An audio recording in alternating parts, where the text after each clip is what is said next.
بسم الله الرحمن الرحيم ياسين والقرآن الحكيم إنك لمن المرسلين على صراط مستقيم تنزيل العزيز الرحيم لتنذر قوما ما أنذر آباؤهم فهم غافلون لقد حق القول على أكثرهم فهم لا يؤمنون إنا جعلنا في أعناقهم أغلالا فهي إلى الأذقان فهم مقمحون وجعلنا من بين أيديهم سدا ومن خلفهم سدا فأغشيناهم فهم لا يبصرون وسواء عليهم أأنذرتهم أم لم تنذرهم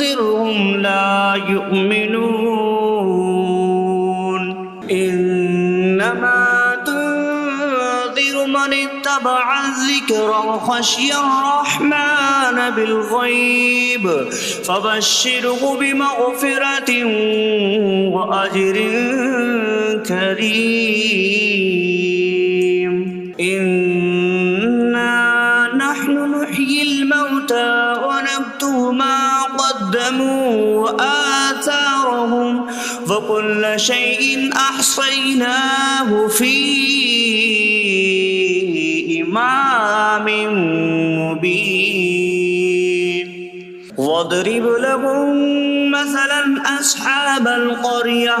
إذ جاءها المرسلون إذ أرسلنا إليهم اثنين فكذبوهما فعززنا بثالث فقالوا إنا إليكم مرسلون قالوا ما أنتم إلا بشر مثلنا وما أنزل الرحمن من شيء إن أنتم إلا تكذبون قالوا ربنا يعلم إنا إليكم لمرسلون وما علينا إلا البلاغ المبين قالوا إنا تطيرنا بكم لئن لم تنتهوا لنرجمنكم وليمسنكم منا عذاب أليم قالوا طائركم معكم أئن ذكرتم بل أنتم قوم مسرفون وجاء من أقصى المدينة رجل يسعى قال يا قوم اتبعوا المرسلين اتبعوا من لا يسألكم أجرا وهم مهتدون وما لي لا أعبد الذي فطرني وإليه ترجعون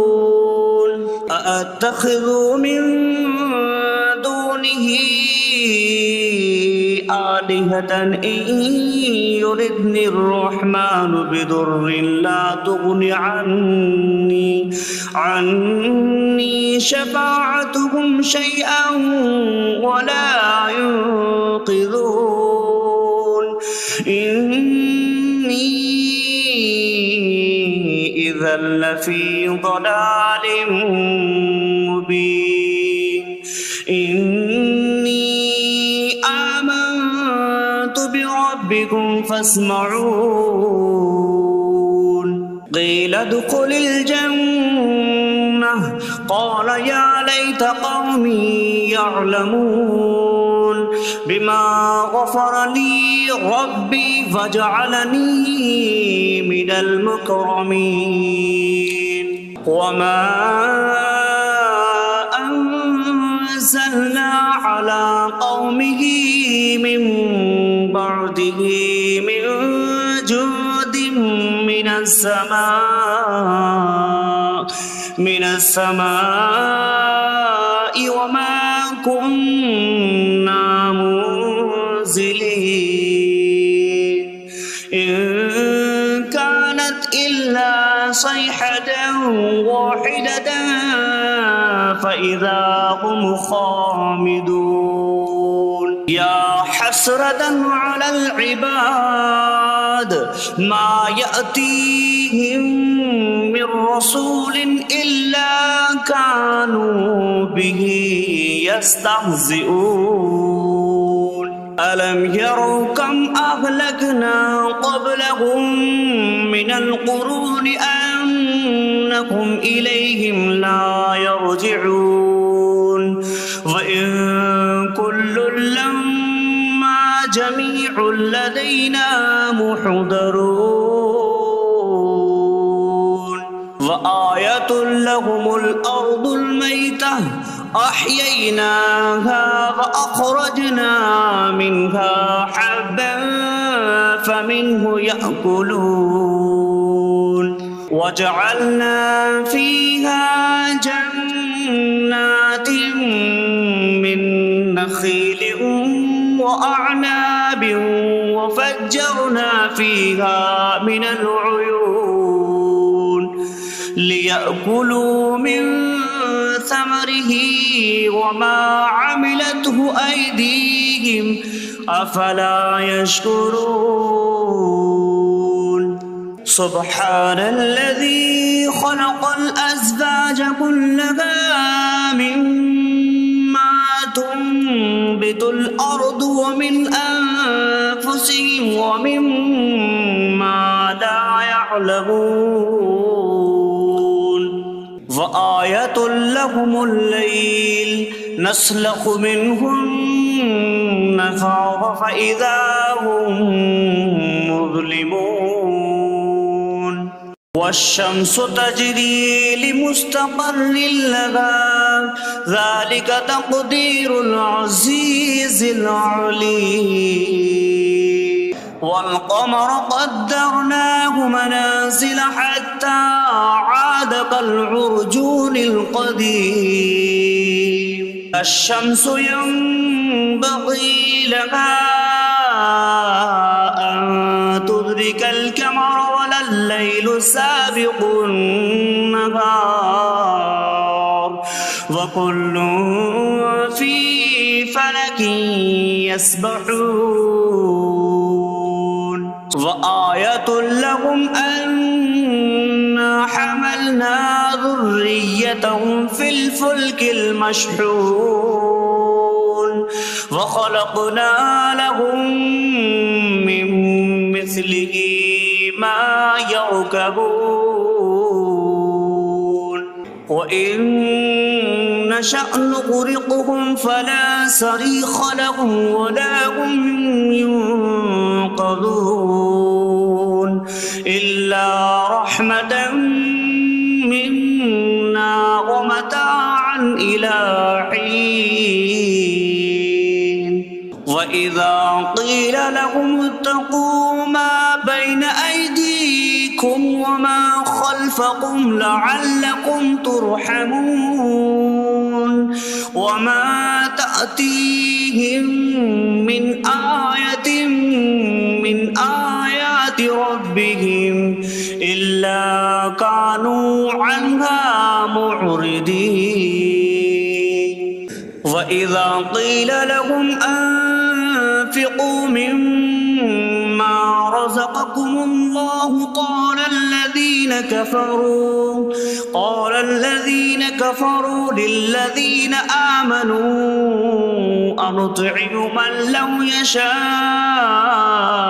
الله أطعمه إن أنتم إلا في ضلال مبين ويقولون متى هذا البعد إن كنتم صادقين ما ينظرون إلا صيحة واحدة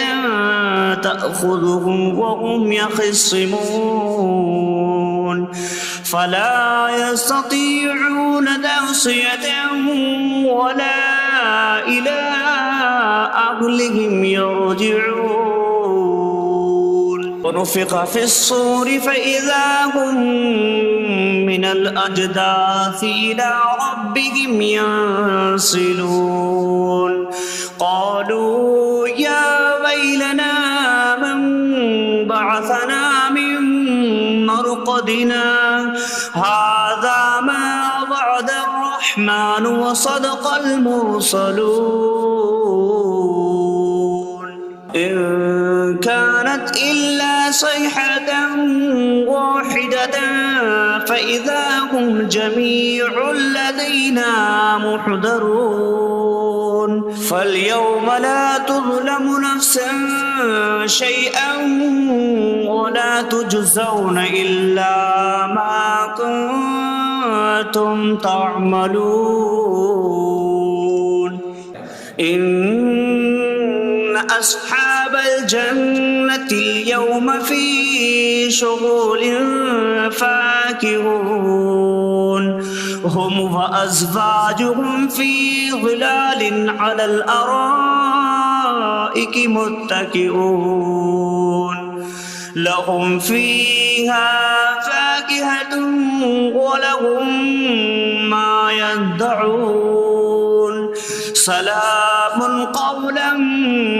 من رب رحيم ألم أعهد إليكم يا بني آدم ألا تعبدوا الشيطان إنه لكم عدو مبين وأن اعبدوني هذا صراط مستقيم ولقد أضل منكم جبلا كثيرا أفلم تكونوا تعقلون هذه جهنم التي كنتم توعدون اصلوها اليوم بما كنتم تكفرون اليوم نختم على أفواههم وتكلمنا أيديهم وتشهد أرجلهم بما كانوا يكسبون ولو نشاء لطمسنا على أعينهم فاستبقوا الصراط فأنى يبصرون ولو نشاء لمسخناهم على مكانتهم فما استطاعوا مضيا ولا يرجعون ومن نعمره نكس في الخلق أفلا يعقلون وما علمناه الشعر وما ينبغي له إن هو إلا ذكر وقرآن مبين لينذر من كان حيا ويحق القول على الكافرين فلم يروا أنا خلقنا لهم مما عملت أيدينا أنعاما فهم لها مالكون وظللناها لهم فمنها ركوبهم ومنها يأكلون ولهم فيها منافع ومشارب أفلا يشكرون واتخذوا من دون الله آلهة لعلهم ينصرون لا يستطيعون نصرهم وهم لهم جند محضرون فلا يحزنك قولهم إنا نعلم ما يسرون وما يعلنون أولم ير الإنسان أنا خلقناه من نطفة فإذا هو خصيم مبين وضرب لنا مثلا ونسي خلقه قال من يحيي العظام وهي رميم قل يحييها الذي أنشأها أول مرة وهو بكل خلق عليم إنما أمره إذا أراد شيئا أن يقول له كن فيكون فسبحان الذي بيده ملكوت كل شيء وإليه ترجعون